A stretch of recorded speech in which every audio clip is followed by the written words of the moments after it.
NSE9 news में आपका स्वागत है। मैं आपके साथ शिवांगी। हाल ही में हुई निर्मल चौधरी की गिरफ्तारी को लेकर विधायक अभिमन्यु पूनिया का एक बड़ा बयान सामने आया है, जिसमें उन्होंने राजस्थान सरकार पर निशाना साधते हुए कहा कि राजस्थान विश्वविद्यालय में बिना अनुमति परीक्षा केंद्र में सिविल ड्रेस में घुसकर पुलिस ने निर्मल चौधरी और मेरे साथ अपराधियों जैसा बर्ताव किया। लोकतंत्र में चुने हुए प्रतिनिधियों को इस तरह गिरफ्तार करना अव्यावहारिक ही नहीं बल्कि शिक्षा संस्थानों की गरिमा और कानून की मर्यादा का भी उल्लंघन है। उन्होंने आगे कहा कि प्रदेश में हत्या, लूट, डकैती और महिला अपराध तेजी से बढ़ रहे हैं, लेकिन कार्रवाई वहां नहीं बल्कि उन पर हो रही है जो जनता की आवाज उठाते हैं। अभिमन्यु पूनिया ने आगे कहा कि प्रशासन से सवाल है कि क्या कानून अब चुनिंदा चेहरों के लिए ही सख्त है।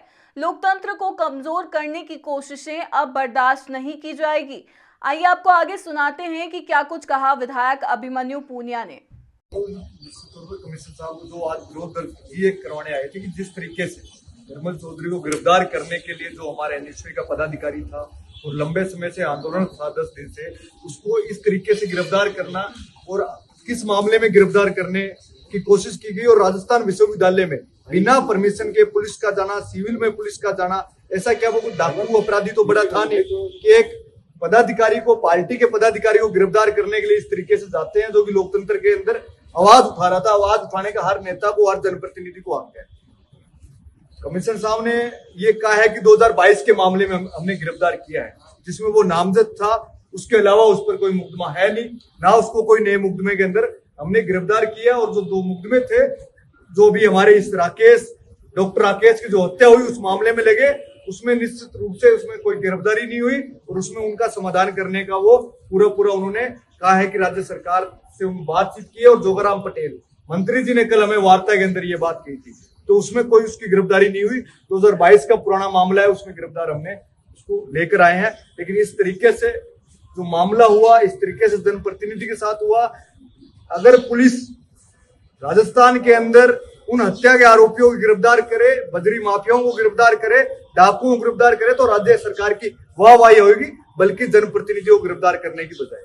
अगर पुराना मामला था, नामजद थे और अभी कमिश्नर साहब ने बता दिया, तो अब क्या आपका विरोध खत्म हो जाएगा या आगे कुछ और? देखो, आगे आज क्या वार्ता रहती है, उसके मिलने के बाद हम आगे की वार्ता में आगे क्या कदम पार्टी उठाती है, क्या किस इशू को लेकर उठाती है। 2022 का मुकदमा उसका छात्र संघ का मुकदमा है और पुराने मुकदमों में गिरफ्तारी होना, पुलिस ने मौका निकालकर उसको पुराने मामले में गिरफ्तार किया है, उस पर आगे क्या रणनीति पार्टी की रहती है, उस पर हम सब लोग आपसे बात करें। एक बार आप भी सोशल मीडिया पर पोस्ट की थी कि आपको देखो डिटेन करने का काम किया, उन्होंने साथ में डिटेन करके लेकर आए। पुलिस ने डिटेन करने, मैं खुद कह रहा हूँ, डिटेन करके आए। गांधीनगर में वार्ता की, जब पूछा गया कि किन मामलों में गिरफ्तार किया है, तो उन्होंने इस मामले की बातचीत की। हमने इस मामले में कोई गिरफ्तारी अभी की नहीं।